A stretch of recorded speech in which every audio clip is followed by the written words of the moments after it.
Hey guys, you're watching the Dota Weekly Show, your source of news, mechanics, and whatever else that's interesting. We're going to open up the news section by talking about some tournaments such as the Casio Cup, the Defense, and of course the WDC.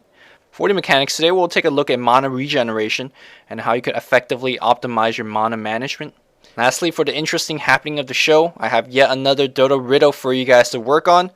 And instead of 1 a week beta key giveaway, we are going to ramp that one up to 3 a week beta key giveaway. Without further ado, this is the Dota Weekly Show. It's a Dota Weekly Show! Yay! Hey guys, today's October 8th, 2011. I'm Luminous, your host of the Dota Weekly Show, and let's get right into the news. This week we have a lot of tournament news. Let's start out with the Casio Cup. It is a one-day Dota 1 tournament that ended just this Sunday. We had 16 European teams, and it is Next.KZ that won the entire tournament. They remain undefeated, and they show a lot of potential. I think they actually could be one of the top European teams in the future, so I'm keeping my eyes out on that. They took home themselves $400, and we are trying to run this tournament each and every month. So if you showed up to the tournament last Sunday, really thank you for supporting us, and if you haven't showed up yet, maybe try next month if we're continue to run it again. So far, DotaComTiers.com haven't really decided whether we're going to make this a monthly deal, whether we can make it a monthly deal, because our tournament right now is not sponsored. It's just DotaComTiers.com taking out money from their own pocket. If you want to feel to donate and help us run these tournaments, that would be great. If not, that's okay as well. So that's the Casio Cup. That was this Sunday. Now, the end of this month, we have DreamHack on the 24th to the 27th of November, if I got my days correct. And that is going to be a Dota 2 tournament. I don't think DreamHack has released the participating teams yet, but as we're approaching more and more to the 24th, I'll give you guys more update on that. We have Own 3D TV and Join Dota hosting a 10,000 euro prize pool Dota 2 tournament as well. That is going to be an online tournament. The participating teams is going to be in the description box. I'll give you a link to that. And if you look at those teams, a lot of European teams up there. There's, I think, eHome is there, and a couple of North American teams there as well. I'll get to that point in just a bit. So there's a big Dota 2 tournament on the horizon as well. There's a possibility that I might be casting in that. I'll give you guys more information as it goes on as well. And lastly, WCG is hosting WCG Asia, to be more specific, is hosting a tournament there. The participating list of the invites, again, is going to be in the description box. That is a Dota 2 tournament, but there's a Dota 1 tournament in there as well. It's a little bit confusing, but if you read the link, you will find more information about that. Finally, last but not least, WDC is going to be held this weekend from 11th till 14th, I believe, or the 13th. And it's going to be nothing but the glory of Dota 1. And unfortunately, though, if you look at all those participating teams of the Dota 2 tournaments, you notice that most of them are European teams.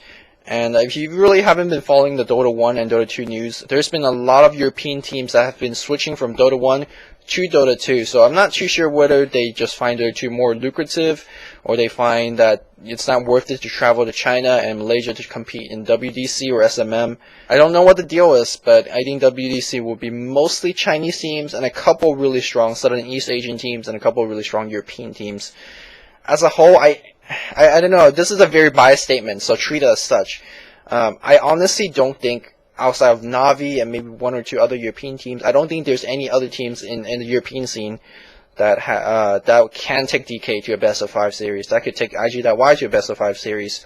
So to me, it doesn't really matter if they go or not. But it's still a really sad thing to see WDC to be a mostly Chinese tournament, if you will. Again, what I just said was a very, very biased statement. I'm actually very curious. Do you guys think, really, aside from Navi and a couple other top European teams, are there any other European teams that could take, some of the best Chinese teams in the best of 5 series and come out victorious? I actually don't think so, but I'm really curious to see what you guys would think on that matter. So that's it for this week's tournament news, and let's go on to the mechanics. For this week's mechanic, we'll talk about mana regeneration. Now, right off the bat, let's bring up the mana regen formula. As you can see here, the base mana regen is a set number that is made up for each hero. All heroes have a base mana regen rate of 0.01 mana per second. Techie, I believe, have 2, and then Alchemists, depending on his level of chemical rage, have a mana regen rate of 3, 7.5, or 12. But for the most part, every hero has 0.01, and that's the basic mana regen rate. Of course, intelligence is based on the intelligence stats. I don't need to talk too much about that. And the rest is depending on skill slash item regeneration, whether it's going to be a total percentage increase in regeneration, such as Sobi Mask, such as Void Stones and whatnot, or it's going to be a static increase, such as a Ring of Basilius, such as a Crystal Maiden Aura. So that is all the different ways that you could regenerate mana. I'm sure all of those are very basic for people that have been playing Dota for a long while, so let's look at some way to optimize your mana regeneration. The following discussion is made under the assumption that you will be using Power Threads, which is the item that allows you to switch 8 stats around, whether it's going to be from Strength to Intelligence, Intelligence to Agility, or Agility back to Strength. Now, the golden rule with spell casting with Threads is most of the time, maybe 80% of the time, you want to switch your Threads to Intelligence when you're casting it. Obviously, when you switch your Threads from Strength to Intelligence, you gain an overall higher mana pool, and thus it will allow you to cast more spells. Now, the logical question would be, well, how much mana am I actually gaining when I'm switching from my Strength Threads to Intelligence Threads? Well, that depends on how much mana you currently have.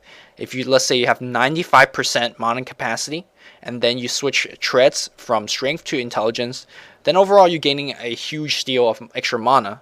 However, if you're switching your Threads when you have 5% mana pool left from Strength to Intelligence, then relatively you're not gaining so much. So it really depends on your current value of mana, and again, the higher mana you have, the more you gain by switching from Strength to Intelligence. And for a lot of heroes that have a limited mana pool, or for heroes that have a very high casting spells, switching your Threads will allow you to cast at least 1 or 2 extra spells throughout the entire team fight, and that is a huge deal.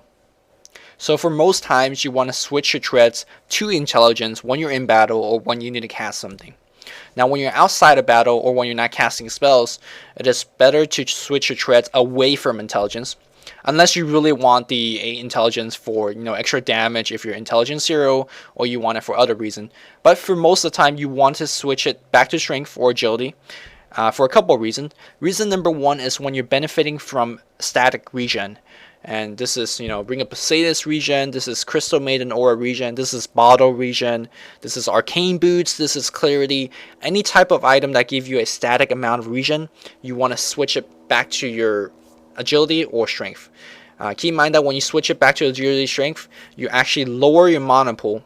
And because you're lowering your mana pool, those static regen will actually regen a higher portion of your mana pool. So basically, you're getting more bang out of your buck when you switch it away from Intelligence, lower your mana pool, and then have the static regen to get overall more regen. Hopefully that's making sense. Now you might be asking, what about items that give you a percentage-based mana regen, such as Sobi Mask, such as an Orchid? Wouldn't those items benefit if you put your Threads on Intelligence? And actually the answer is no, and I'm surprised when I actually found out by researching it, confirming it, double checking it this morning. The answer is no. Those items will regenerate a percentage of your mana pool, and it doesn't really matter if you keep your Threads on Strength or Intelligence. The bigger the mana pool you have, the more mana you will gen overall. The less mana pool you have, the less mana you generate overall. So it's a percentage-based mana regeneration, and it doesn't really matter if you leave it on Strength or leave it on Intelligence. So for the most part, unless you really want that Intelligence for extra 8 damage or whatnot, it's better off to keep your Threads on Strength and then switch it back to Intelligence while casting. Here's a couple more tips about mana regeneration and mana management. First, about Ring of Basilius and Sobi Mask comparison. As you know, the Sobi Mask gives you a 50% increase in mana regeneration, whereas the Sobi Mask gives you a static 0.65 mana regeneration per second. If your Intelligence is over 33, and 33 is the magic number, Sobi Mask will actually be better than the Ring of Basilius. So if you know that your Intelligence will be increasing rapidly in the next couple of levels, it is sometimes better off just to pick the Sobi Mask and not upgrade it. A lot of times I see players to upgrade their Sobi Mask to Ring of Basilius when Sobi Mask will give them more mana overall. Of course, Sobi Mask provides a Brilliance Aura, which your whole team could benefit from the mana regen, and provides a plus armor aura and all that stuff. But just for the sake of discussion, for regenerating mana just for yourself, Sobi Mask most of the time is better if you have very high Intelligence over 33. Another mana regeneration tip deals with the fountain. The fountain gives you 4% mana regeneration per second, but it also gives you a static plus 14 mana regen per second. And again, if we go back to the previous example, we talked about plus static regen, such as Basilius, such as the Crystal Maiden Aura, then it's better off to lower your overall mana pool. So if you're Storm Spirit, or if you're a hero that requires a lot of mana regen in a very short amount of time, it is better to drop your intelligence item. Drop that, drop that Mystic Staff, switch your treads away from intelligence, whatever you have to do to lower your mana pool so that the fountain can regen your mana in a faster rate. Sometimes this is actually a big deal. If you're in a base defense situation, you want to regen as much as possible in a short amount of time. And the final tip about mana management has nothing to do with mana regeneration. It is to use all your mana before going back to the fountain. A lot of times I see heroes with very, very high mana pool but low HP pool, and then they just walk all the way back to the fountain, and basically all their mana is going to waste. So make a trip to the jungle, or just come into lane and blow as much mana as you can, and then just go back. Now there's a lot more tips out there that could help you manage your mana a little bit better, make you optimize your spell casting better. But the most important thing to take away from this mechanics is switch your treads around. You don't know how many team fights that could be won only if they have that 10 extra mana to cast that ultimate, only if they have 10 extra mana to cast that stun. Hopefully this will open the eyes of players that already knew about tread switching but is just too lazy to do it. It's basically free spells that you could have cast but didn't cast. So get those tread swapping around. It really will make you a lot better overall as a player. Alright, that's it for the mechanics. Now before I move on to the beta keys, I want to ask you guys for quick advice, quick help. Thanksgiving is coming up, so I'm planning to get myself a video camera for the Dota Weekly show, for Skype webcam purposes, and also I'm gonna use it for my classwork, where I'm required to record a couple of clips in classroom settings. So audio quality is really important to me. If it records in 720p, that's great. 1080p, perfect. So I actually don't know anything about video camera in general. So if you're a big techie and if you know what are the good brands or what a good specific camera is, please go visit the thread in the description box. I started a thread on the commentators.com forum, and I've basically been asking for help. So if you guys know a little bit about that topic, let me know. My budget is about 100 to 250, ranging from how high the spec the camera is. I actually don't even know if that's enough to get a good video camera. I don't need like top end of the brand. As long as it's decent quality for the price I pay, that's all I really care about. So if you know a little bit about that, please help me out. Okay, so let's move on to the beta keys. Now, if you know, I've been doing this 1 a week beta key giveaway. I'm about to get my hands on a big batch of beta keys, so I'm gonna amp that one up to 3 beta keys a week. As you know, I only give out beta keys on every even Dota Weekly shows, so 22, 24, 26, so on and so forth. So this week I'm giving away 5 beta keys.